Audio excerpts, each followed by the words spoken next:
promise to you is to work on that list and get them done so that we can move on to the next item. So thank you very much.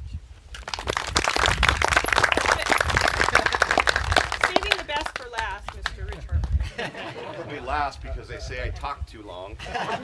So now they won't let me read off my cue cards, so I apologize. For those of you that don't know, I moved to Grays Harbor in '97. Mike was on the, or his mayorship was on the council, I believe. We had a previous mayor. And so met all those folks back then. Bought into the dealerships. Shortly thereafter, bought property. Jessie Ellis is a good friend of mine, and I bought some property out in Ocean Shores, and then I bought some more property, and then I built a house back in the early 2000s, and then we came out here and stayed every time we could, and it just went on and on. Lived out in Ocean Shores for about a year, permanently for about a year, and then the rest of the time was just weekends and summers and vacations. So I know the peninsula for 20 years. I'm still not a local because we have some 40-plus year people that have been around Ocean Shores, but I'm trying. Just love it out here. I was in a meeting in Aberdeen last night. I'm not really sure why I was there, but they were asking me questions, and I'm like, well, you're not voters in Ocean Shores, but they were still very intrigued by our city. You know the reputation we have. And I tried to explain to them that our citizens out here all wrote a check and chose to live here. So they're already more engaged than any other city in our harbor. A lot of folks are second, third generation in the other cities. Some people just never left. They were born and raised and worked and never left. Virtually every one of us chose to be here. So we already come more excited and enthusiastic. They join clubs, they're invested into the community club even, they're volunteering for PAWS and other charities, library board, and the biggest attendance in city council in Grays Harbor County is this one. And take one city council, divide it by all the other cities, and you still have more people attending council than all the other cities do combined. It's an amazing fact, and that's why we are different. So it's an exciting environment. Ideas come from you from all different directions, so there's no lack of input from residents, and that's important because all the ideas are pretty reasonable, but then in reality I can run some stuff by Lisa and she was like, hey, that'll never work, but that one's not a bad idea because again, she knows her way around the municipalities and what we can and can't do. So I'm excited for the chance. I didn't realize that I was running for president of the United States. I will admit that the race has surprised the heck out of me. I have changed as a person in the since the end of May. And so seldom do you see yourself change so quickly in life. But I've watched myself originally potentially being upset by something someone said online that doesn't know me, to now knowing that they're just buddies with somebody else. It's okay that they don't want to vote for me, and to ignore them. It's okay. And at some point, I pray that I represent them, so when I see them, I go, I'm not as bad as you thought I was. So I've gone from anger to almost sorrow. I feel bad for the people that have the heavy burdens on their shoulders every day and weigh themselves down with negativity, and I can't be there. I've got to be on the other side of that because I love this community and I want to do everything I can to help. City council person really doesn't have that rock star of a job. I mean, all we can really do is collect our $300 a month and do our best to talk 6 other council people into liking what we like, so maybe our agendas can get fulfilled. I know the most important thing I can do is be a really good council person to the other 6 people. I've been on some dysfunctional boards in my life. I've been on 3. Some life-changing learning took place for me. I will admit, back in the early 2000s, I was really upset with the community club and kind of had that fork in the road of life. Which way am I going to go? I was right. Just ask me. I knew I was right. but they were being pretty firm too. And I had a choice to either go to the dark side and sue and probably win after spending all kinds of stupid money to prove that I was right, or come to a conclusion that's satisfactory for all. And then I ran for the board and got on there. And couldn't be more proud of how that board evolved over I think I was on it 2 terms. I'm sorry, I don't remember. I think I was on there for about 8 years. At least 6. And I couldn't be more proud at the way things changed. And it wasn't me, I was just one of the people. But you know, one person can say something and the other people go, oh, that's not a bad idea. And by that you affect change. And that was just an example of a board that still isn't perfect. No board is. But it went from the president saying, you don't like it, move out of town, to being receptive to new ideas and doing their best to explain why they do things and, you know, continue to be more of a positive than a negative. A couple of the other boards that I was on, same thing. People hated each other. They were dysfunctional. And over a couple of year period, we became highly functional, rewarding places to be. And that's what I want to do with this board. I want to be a member of this board, of this city council, that is able to help people. I hope that every vote's 7-0. And I hope that if we've got a person that's not in with the other 6, that we're able to sit down with that council person and find a way for them to feel comfortable to come to the other side. Because we want everybody to be going the same direction. It's really important for us. And for this city to move forward, this council has to be united to accomplish things. And so that's what I want to do on this council, is I want to be someone that can help unite and make a strong council. We've got to work with this mayor and the next mayor and the next mayor after that. So we've all got our work cut out for us. But I really would love to have this job, and I hope that you can support me, and I'd love to walk through the crowd later and answer any individual questions you might have. But I just can't be thankful enough for these meet and greets. You know, in this awkward COVID age of does one doorbell, does one not doorbell, my wife says, oh my gosh, it's great. And I'm like, yeah, leave me alone, I'm home, I don't want to be bothered. So, you know, it couldn't be more rewarding to be able to have groups together like this, and then you're able to listen to us, beat us up a little bit, get some hard answers out of us. But most importantly, the 3 of us to be able to work together to do these. We're doing a couple, sometimes 3 meet and greets a week, and so it's really exciting. I've learned so much, and I'm just very excited to be here, and thank you, everybody.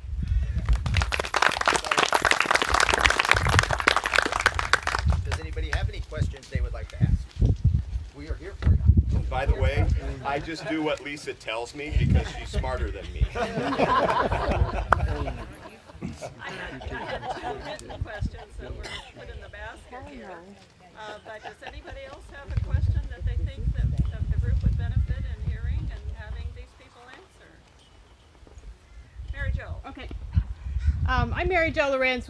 My husband and I have lived here for 5 years, and after I retired from working for the U.S. military after 25 years as being a community planner for the military.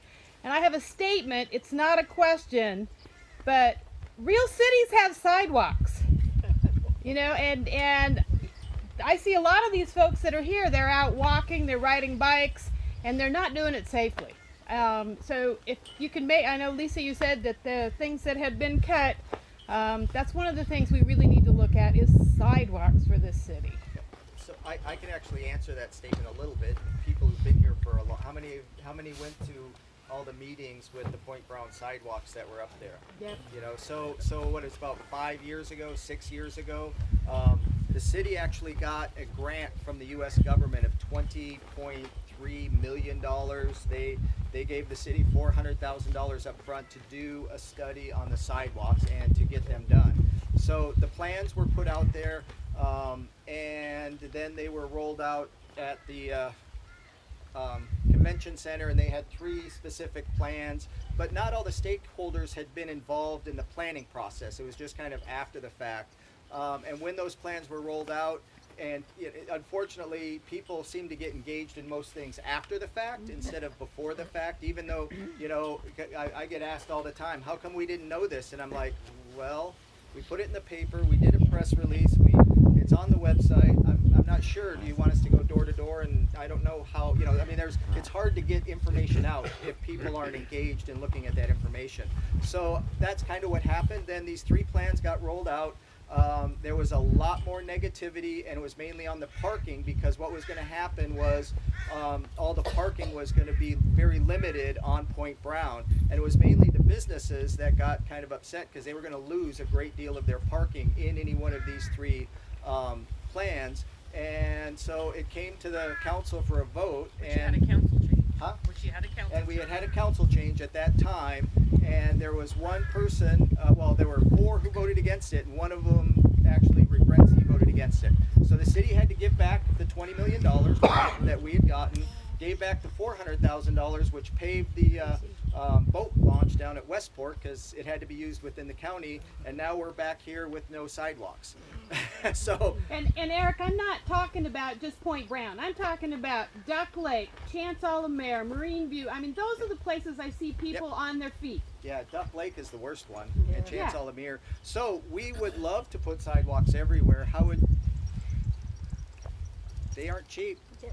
The land's They're purchased. really expensive. And this city, when it was designed as a drive-around city. That in the 70s, 60s, they thought that was going to be a cool thing. Everybody's got cars. They got great cars. We'll just drive everywhere. That's how it was designed. It wasn't designed as a walking city. It was designed as a driving city. So now here we are having to. And how many times have we talked about sidewalks on the Planning Commission? I think for 20 years they've been talking about sidewalks. Add in another complication. Point Brown's a great example. I've got a piece of property on Point Brown, and Montesano's kind of famous for making the new homeowners build sidewalks, and they like to call them sidewalks to nowhere. And that's one way to start getting them accomplished. So hopefully over 100 years you've got sidewalks everywhere. The interesting thing in this town is when someone really looks at city setbacks, the right-of-way, depending on where you're at, the right-of-way goes back considerably.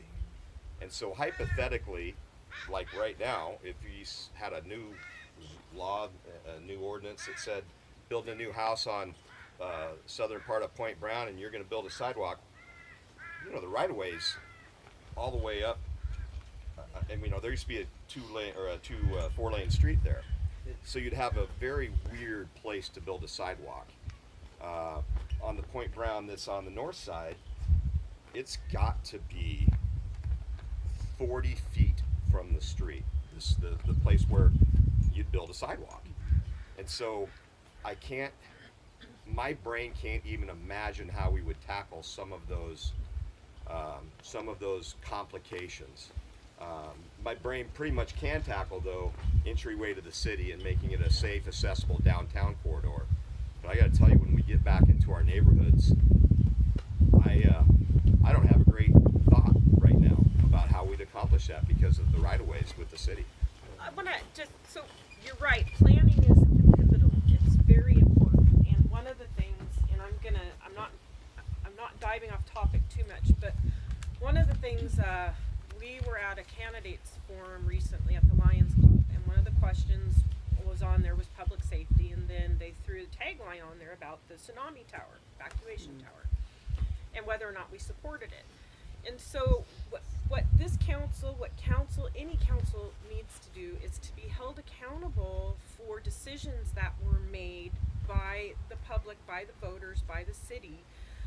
The tsunami tower is one example. It was voted on. It was the beginning of a big project.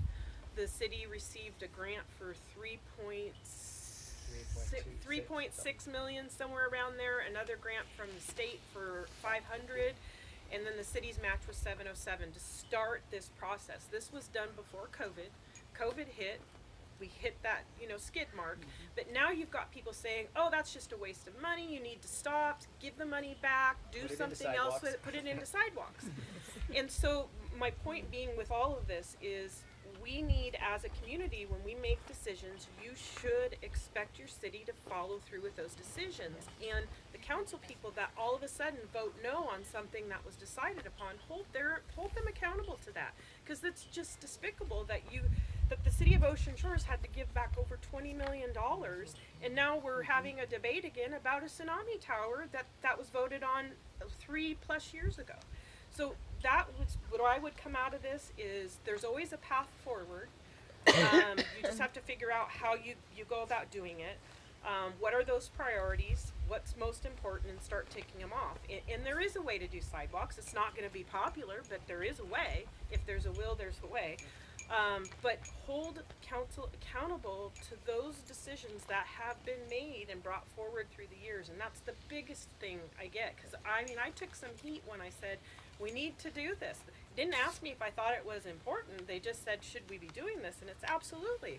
This is what the council voted on. This is what the citizens want. It's part of an overarching plan.